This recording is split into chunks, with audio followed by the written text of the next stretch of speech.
मनुस्मृति 7वां अध्याय। कह रहे हैं 186वें पे, शत्रु सेविनी मित्रे च गूढ़े युक्ततरो भवेत गत प्रत्यागते चैव स ही कष्टतरो रिपुः। बोले शत्रु सेविनी गूढ़े मित्रे, शत्रु से प्यार करने वाले छद्म मित्र के प्रति। वे हमारा तो मित्र है लेकिन मित्र कैसा है? शत्रु सेविनी शत्रु से प्रीति रखने वाला है, शत्रु का सेवन करने वाला है, और शत्रु का सेवन करने वाला और मित्रता दिखावे हमारे साथ में, तो ये क्या हो गया? छद्म मित्र हो गया ना। ऊपर से मित्रता का दिखावा लेकिन वस्तुतः मित्रता नहीं है। तो कह रहे हैं शत्रु सेवनी गूढ़े मित्रे, तो ऐसे उसके प्रति युक्त तरो भवे, तो ऐसे में तो उसके सामने ज्यादा सावधानी से रहे, युक्ति से रहे, चतुराई से उसके साथ में व्यवहार करे। बातचीतों में, उठने में, बैठने में, मंत्रणा करने में, इन सब सारे विषयों में वो क्या रहे? बहुत होशियार रहे। और आ करें गत प्रत्यागते एव, और कोई ऐसा व्यक्ति है जो कैसा है? गत, पहले तो चला गया और फिर क्या है? प्रत्यागते, फिर आ गया हमारे पास में। पहले तो विरोधियों से मिल गया और फिर वापस में फिर आ गया हमारे पास में। तो गत प्रत्यागते एव, एक बार विरुद्ध होकर फिर मित्र बनकर आने वाले व्यक्ति के प्रति भी सावधान रहे, क्योंकि जो एक बार धोखा कर चुका है आगे भी उसके धोखा करने की संभावना तो रहेगी रहेगी ना। एक बार जब विरोधियों से जिसने हाथ मिला लिया तो आगे भी संभावना से नकार नहीं सकते कि वो आगे शत्रुओं से हाथ नहीं मिलाएगा, बिल्कुल मिला सकता है। तो करें, लेकिन आ गया, अब क्या करोगे? स्थितियां ऐसी हैं, मना भी नहीं कर सकते, तो ठीक है, अब उससे क्या है? उससे सावधान रहो। क्यों? क्योंकि सह कष्ट तरह रिपु, वो शत्रु है। और कैसा शत्रु है?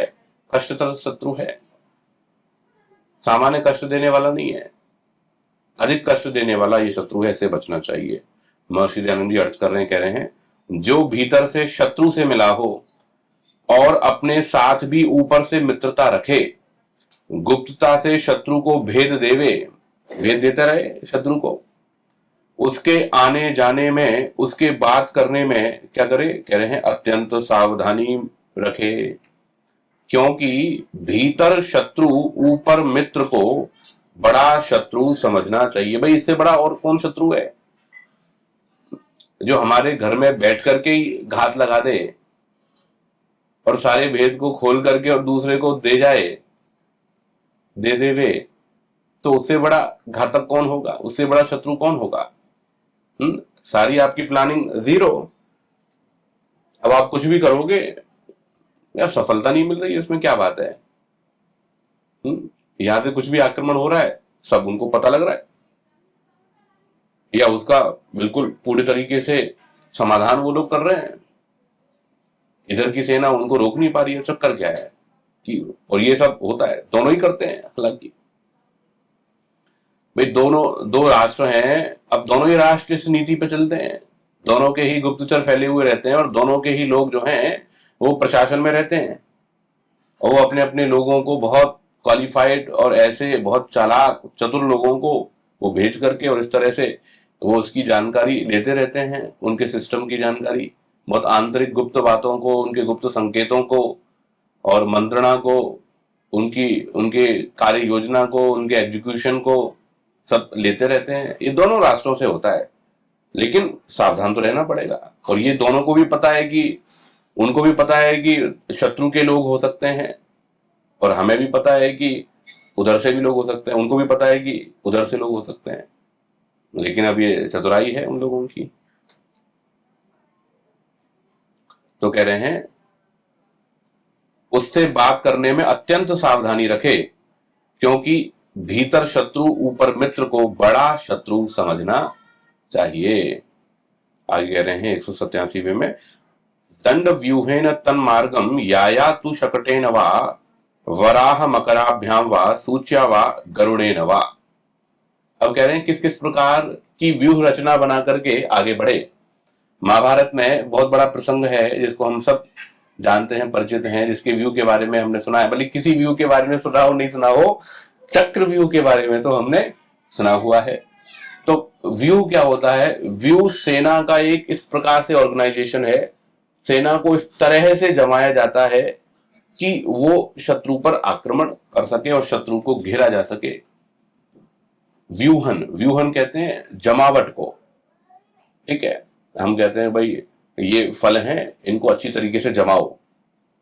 आजकल दुकानों पर भी कोई किसी आकृति से रखते हुए जमा देते हैं उसको, किसी कोई मछली की आकृति देता हुआ जमा देता है फलों को, कोई किसी ये क्या, ये सब व्यूहन कहलाता है। किस ऑर्डर में हम किस चीज को जमा रहे हैं। तो ऐसे ही जो सेना है, उस सेना को किस ऑर्डर में जमाया जाएगा वो क्या कहलाता है, वो उसका व्यूहन कहलाता है। और ये युद्ध की नीति है। युद्ध के लिए एक बहुत बड़ा एक तरीका है कि हम किस प्रकार से व्यूहन करके और शत्रु को घेरेंगे या शत्रु सेना को परास्त करेंगे। तो यहां पर कुछ बता रहे हैं, कुछ व्यूहनों की चर्चा यहां पर कर रहे हैं। कह रहे हैं तत्मार्गम, शत्रु राष्ट्र पर आक्रमण हेतु जाने वाले मार्ग पर, उस मार्ग पे क्या किया जाएगा, कह रहे हैं दंड व्यूहेना, दंड व्यू बना करके। दूसरा शकटेना, शकट व्यू बना करके, शकट कहते हैं गाड़ी को।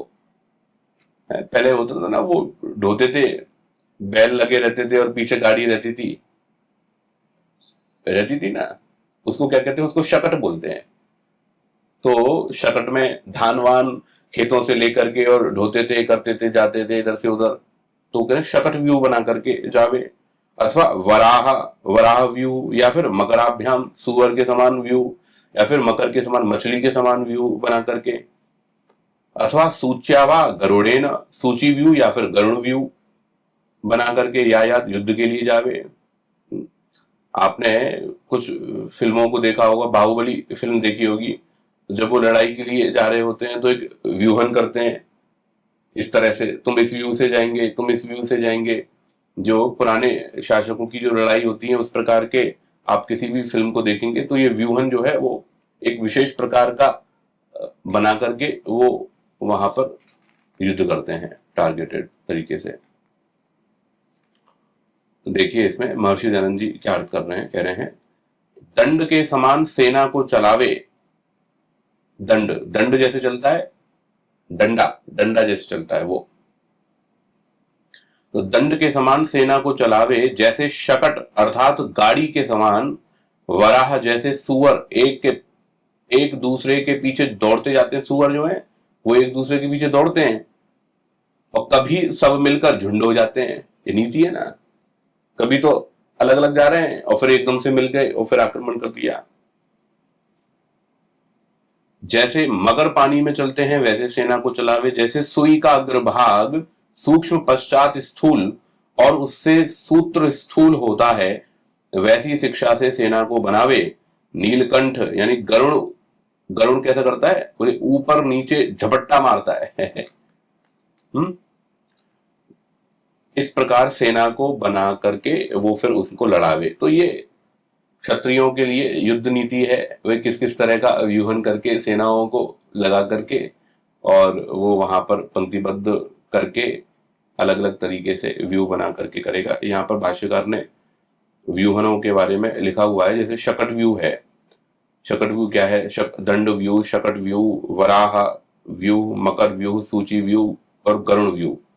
तो जिन जिन व्यूहनों का यहाँ पर वर्णन किया है उन सब व्यूहन के विषय में यहाँ पर शास्त्रकार ने कहा हुआ है, आप देख सकते हैं। और विशेष इसमें जानकारी लेने के लिए कि कैसे कैसे व्यूहन होगा, पशुओं की आकृति के हिसाब से, पक्षियों की आकृतियों के हिसाब से, और उनके उस गुण को लेकर के और फिर व्यूहन है। क्योंकि वो जो आकृति है, वो आकृति, वो जो पशु है उस प्रकार की आकृति रख करके और फिर क्या कर रहा है, वो अटैक कर रहा है। तो उनकी प्रवृत्तियों के आधार पर, उनके गुणों के आधार पर वो किस तरीके से शत्रु पर आक्रमण करते हैं, उसके आधार पर उसका अपनी सेना का व्यूहन करके लड़ाई करने की जो बात है, युद्ध करने की बात है, वो महर्षि मनु यहाँ पर शास्त्रकार कह रहे हैं। आगे देखिए 188वें में कह रहे हैं यतश्च भयम आशंकेत ततो विस्तारयेत बलम पद्मेन चैव व्यूहेन निविशेत सदा स्वयं। कह रहे हैं यतः भयम आशंकेत, और जिससे भय हो, जिस तरफ की ओर से जिधर से भय हो वे इधर की तरफ से आक्रमण नहीं कर सकते हैं। तो यतः भयम आशंके ततः उसी ओर बलम विस्तारित, ताकत लगा दे, उसी तरफ सेना को वहां पर आक्रमण करने के लिए, उसी तरफ उसको युद्ध की तरफ प्रेरणा देने के लिए उसको प्रमोट कर दे। और पद्मेन एव व्यूहेन, और पद्म व्यू से, पद्म व्यू कमल की पंखुड़ियां जैसे होती है ना, लेयर रहती है, एक लेयर, फिर उसके बाद में दूसरी लेयर, उसके बाद में तीसरी लेयर, ठीक है।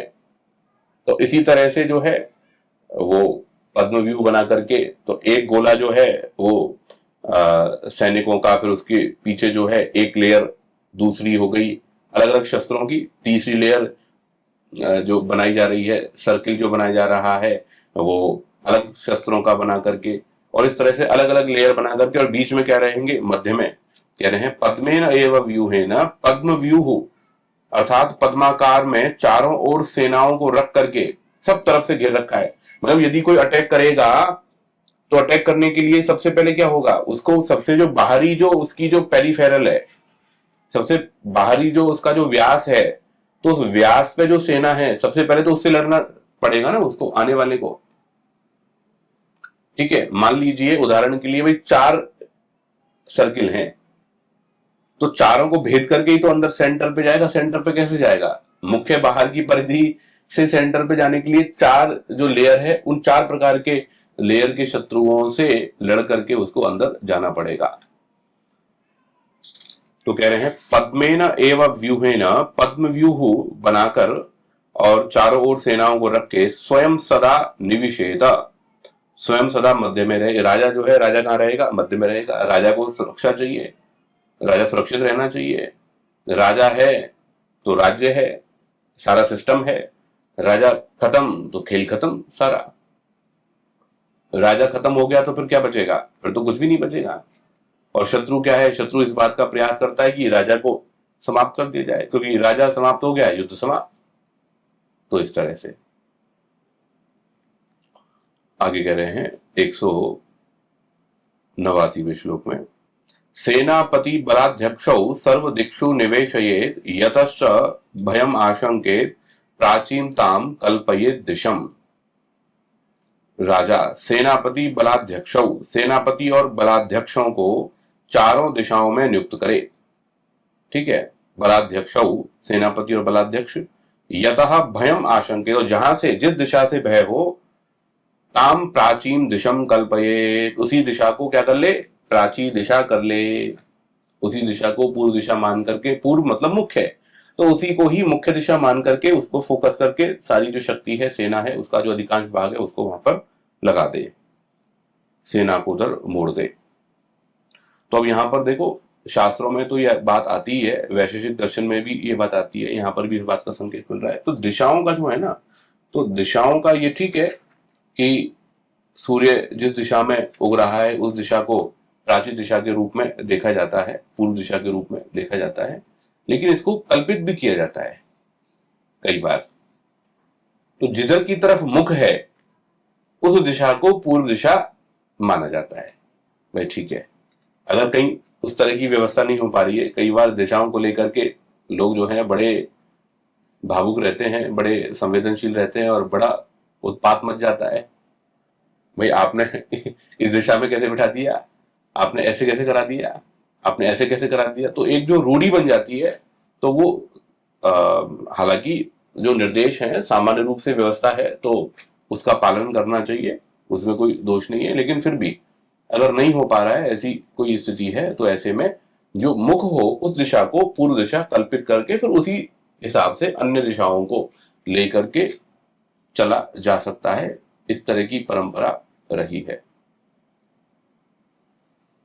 आगे 190 में कह रहे हैं, गुल्मांश्च स्थापयेत आप्तान कृत संज्ञान समन्ततः स्थाने युद्धे च कुशलान अभीरून अविकारिणः। कह रहे हैं समन्ततः स्थाने, युद्ध के मैदान में यथोचित स्थानों पर। अब यहां पर बहुत विशेष बात कह रहे हैं इस श्लोक के अंदर। आप्तान, आप्त कौन, आप्त हैं जो युद्ध विद्या में जो कुशल हैं, जो प्रशिक्षित हैं, जो विशेष उसको जानने वाले हैं, विशेष जो योद्धा हैं वो। कृत संज्ञान, और जिनको मतलब सेनाओं की अलग अलग टुकड़ियां हैं, ठीक है। अब सेनाओं की अलग अलग टुकड़ियां हैं और वो विशेष युद्ध कला के लिए प्रशिक्षित टुकड़ियां हैं, तो उन हर टुकड़ियों के लिए क्या है, एक अलग अलग कृत संज्ञान, उनके लिए अलग अलग संकेत हैं। भाई इस प्रकार की ध्वनि होगी तो इसका मतलब क्या है, ये वाली जो सेना की टुकड़ी है ये क्या हो जाएगी, ये सज्ज हो जाएगी, ये युद्ध के लिए तैयार हो जाएगी। आवाज है और उसका नाम है, कोडिंग रहेगी उसकी। भाई ये नाम इस सेना की इस टुकड़ी को हम, सेना की इस टुकड़ी को हम इस नाम से कहेंगे और उसके लिए ये ध्वनि का उच्चारण होगा, तो वो वाली जो सेना है वो एक्टिव हो जाएगी। ये सब सारा युद्ध में ये सारी चीजें होती है। तो उसी के लिए कह रहे हैं कि जो युद्ध विद्या में जो प्रशिक्षित हैं, अच्छी प्रकार से जो जानकार हैं, और कृत संज्ञान उनके अलग अलग, उनको नाम दे दिए, उनके अलग अलग ग्रुप बना दिए। युद्धे च कुशलान, और जो युद्ध करने में बहुत अच्छे कुशल हों, अनुभवी हों, बहुत युद्ध जिन्होंने लड़े हैं। अभिरून, जो कैसे हैं, जो डर नहीं सकते हैं, जो निडर हैं, बहुत जबरदस्त योद्धा जो हैं। और अविकारिणः, और जो कैसे हैं, जो शुद्ध मन वाले हैं। कहते हैं महाराणा प्रताप जब हल्दी घाटी का युद्ध जब चल रहा था, तो हल्दी घाटी के युद्ध में महाराणा प्रताप के साथ में जो थे, तो बहुत विशिष्ट योद्धा महाराणा प्रताप के साथ में थे।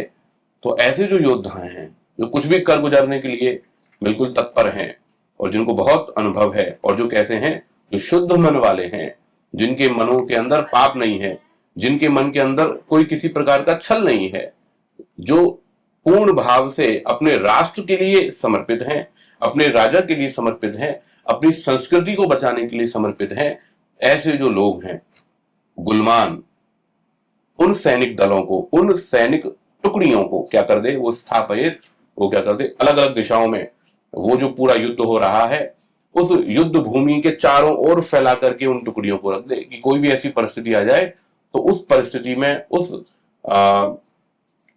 उस विपरीत परिस्थिति में ये जो सेना है, ये इन जो सेनाओं की टुकड़ी है, ये क्या करेंगी, फिर वहां पर एक विशेष प्रकार से वो रक्षा कर सकेंगी और जो शत्रु हैं उनको परास्त कर सकेंगी।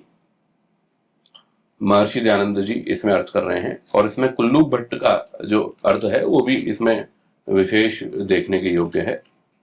ये देखिए आप, कुल्लू भट्ट ने क्या लिखा है, राजा रुकने, भागने या युद्ध करने के लिए, क्योंकि युद्ध में तो अनेक प्रकार की परिस्थिति बनती है,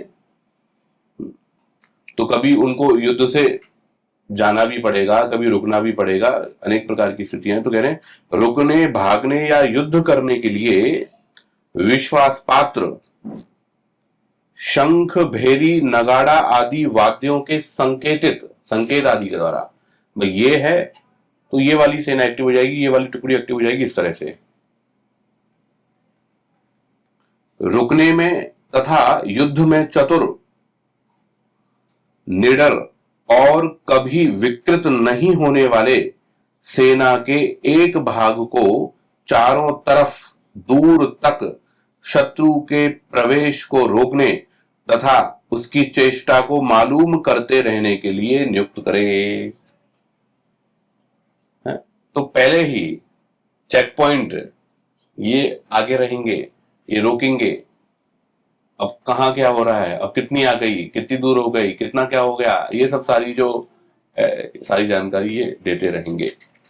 महर्षि दयानंद जी कह रहे हैं इसमें, जो गुल्म अर्थात दृढ़ स्तंभों के तुल्य है, मतलब ऐसे दृढ़ होता है ना, कोई संगठन हो, कोई परिवार हो, कोई समाज हो, तो उसमें ग्रुप रहता है, तो उसमें कहते हैं भाई ये कौन है, ये हमारे बिल्कुल एकदम पक्का ये व्यक्ति है।